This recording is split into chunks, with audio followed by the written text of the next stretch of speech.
ബോംബെ എന്ന് പറഞ്ഞാൽ നിങ്ങൾക്ക് തീർച്ചയായും പരിചയമുണ്ടാകും. പക്ഷേ ചൂനാട്ടെ ബോംബെയെ നിങ്ങൾക്ക് പരിചയമുണ്ടാകണമെന്നില്ല.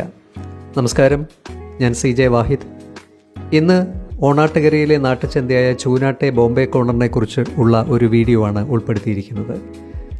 ഈ പേജ് നിങ്ങൾ ആദ്യമായാണ് കാണുന്നതെങ്കിൽ തീർച്ചയായും ഫോളോ ചെയ്യാൻ പ്രത്യേകം ഓർമ്മിപ്പിക്കുന്നു. അഭിപ്രായങ്ങളും നിങ്ങൾ രേഖപ്പെടുത്താൻ പ്രത്യേകം ശ്രദ്ധിക്കണേ. ഈ കാണുന്ന ചിത്രം പഴയകാല ബോംബെ കോർണറിൻ്റേതാണ്. ചൂനാട് നാട്ടുചന്തയിലെ പഴയ ഇരുനില മാളികയിലെ താഴത്തെ നിലയിൽ പ്രവർത്തിച്ചിരുന്ന സ്ഥാപനമായിരുന്നു ഇത്. ഇവിടെ ഈ സ്ഥാപനം വരുന്നതിന് തൊട്ട് മുൻപ് ചൂനാട് നാട്ടുചന്തയുടെ വടക്കേ മൂലയ്ക്കുള്ള ഒരു കെട്ടിടത്തിലായിരുന്നു ബോംബെ കോർണർ പ്രവർത്തിച്ചിരുന്നത്. AK ഫുട്വെയർസ് എന്ന പേരിലൊരു ചെരുപ്പ് കടയായിരുന്നു ബോംബെ എന്ന് പറയുന്ന പേരിലറിയപ്പെടുന്ന വ്യക്തി ആദ്യം തുടങ്ങുന്നത്. ഈ കടയാണത്. ഇവിടെയാണ് ആദ്യമായിട്ട് അദ്ദേഹം സ്ഥാപനം തുടങ്ങുന്നത്. അദ്ദേഹത്തിന് ബോംബെ എന്ന പേരെങ്ങനെ വന്നു എന്ന് ചോദിച്ചാൽ, പണ്ടുകാലത്ത് പേർഷ്യയിൽ പോകുക എന്നായിരുന്നല്ലോ പറഞ്ഞിരുന്നത്.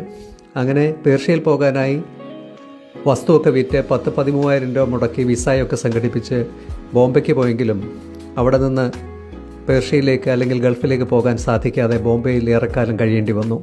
ചെറിയ ചെറിയ തൊഴിലൊക്കെ ആയിട്ട് ബോംബെയിൽ തന്നെ തങ്ങിയിരുന്നു. അന്ന് നാട്ടുകാരായ ചിലരും അവിടെ ഉണ്ടായിരുന്നു. മണ്ണാമ്പറമ്പിൽ പരേതനായ ഹാരി സാഹിബും അന്ന് ബോംബെയിൽ ഉണ്ടായിരുന്നതായി അഹമ്മദ് കുഞ്ഞ് ഓർത്തെടുക്കുന്നു.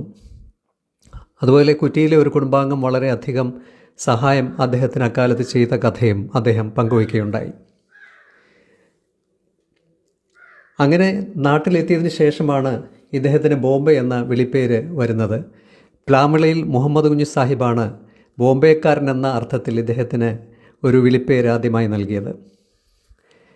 അങ്ങനെ ആ പേര് അദ്ദേഹത്തിൻ്റെ ഒരു അപരനാമമായി മാറുകയായിരുന്നു. അദ്ദേഹത്തിൻ്റെ സ്ഥാപനത്തിനും അതുകൊണ്ട് തന്നെ ബോംബെ കോർണർ എന്ന പേരിൽ തുടങ്ങുകയുമായിരുന്നു. എന്തായാലും ബോംബെ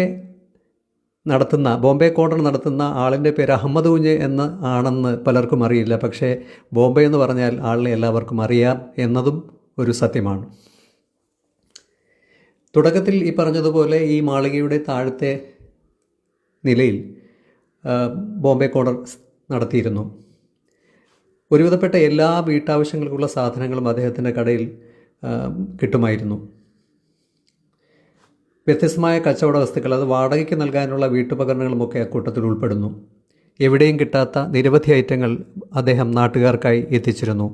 മൺവെട്ടിയും കുന്താലിയും കൊച്ചുതൂമ്പായും ഒറ്റാലും അങ്ങനെ എല്ലാ വീട്ടുപകരണങ്ങളും അന്വേഷിച്ച ആളുകൾ ഇവിടെ എത്തുമായിരുന്നു. അതുപോലെ ഓച്ചിറയിലും കായംകുളത്തും മാത്രം പെട്രോൾ പമ്പ് ഉണ്ടായിരുന്ന ആ കാലത്ത് പെട്രോൾ തീർന്ന് വഴിയിൽ കിടക്കുന്നവർക്ക് ആശ്രയമായി അഹമ്മദ് കുഞ്ഞ് മാറി. വലിയ കന്നാസിൽ പെട്രോളും ഓയിലുമൊക്കെ ചൂനാട് ചന്തയിൽ ലഭ്യമാക്കി. ബോംബെയുടെ കട തിരക്കി വാഹന ഉടമകൾ ഓടിയെത്തിയിരുന്ന നാളുകളായിരുന്നു അത് എന്ന് പറയാം. പിന്നീട് പാരീസ് ഷംസ് സാഹിബും അങ്ങനെയുള്ള നിരവധി ആൾക്കാർ പെട്രോൾ ശേഖരിച്ച് വിൽപ്പന നടത്തുന്ന ഒരവസ്ഥയിൽ എത്തുകയും ചെയ്തു. ഓയിൽ ഉൾപ്പെടെ അന്ന് 7 രൂപ 8 രൂപ അല്ലെങ്കിൽ 10 രൂപയ്ക്കൊക്കെ വിറ്റിരുന്ന നാളുകളായിരുന്നു.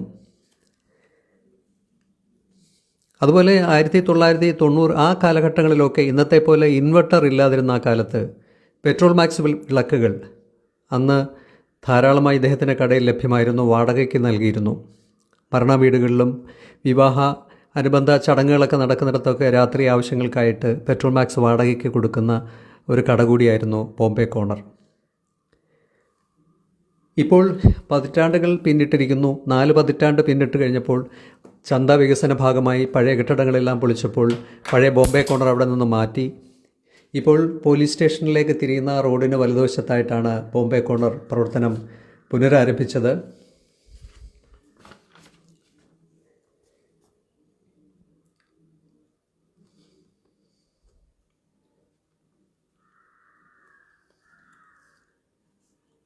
മാറ്റം മാറ്റോടെ എന്ന ആപ്തവാക്യവുമായി പത്തര മാറ്റോടെ വീണ്ടും ചൂനാട്ട് ബോംബെ കോർണർ എന്ന ഒരു ആപ്തവാക്യവുമായിട്ടാണ് അദ്ദേഹം പുതിയ കടയിലേക്ക് പ്രവർത്തനം മാറ്റി തുടങ്ങിയത്.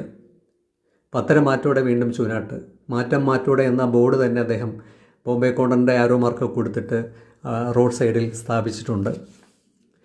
എന്തായാലും ചൂനാട് അല്ലെങ്കിൽ സമീപദേശങ്ങളിലെ എല്ലാ മനുഷ്യർക്കും അഹമ്മദ് കുഞ്ഞിനെ സുപരിചിതമാണ്. ബോംബെ എന്ന പേരിലാണ് അദ്ദേഹം അറിയപ്പെടുന്നതെങ്കിലും അദ്ദേഹത്തിൻ്റെ യഥാർത്ഥ പേര് പലർക്കും അറിയില്ല. ഈ വീഡിയോ നിങ്ങൾക്ക് തീർച്ചയായും ഇഷ്ടപ്പെട്ട് കാണുമെന്ന് കരുതുന്നു. നിങ്ങളുടെ അഭിപ്രായങ്ങളും നിർദ്ദേശങ്ങളും രേഖപ്പെടുത്താൻ പ്രത്യേകം ഉണർത്തുന്നു. നന്ദി, നമസ്കാരം.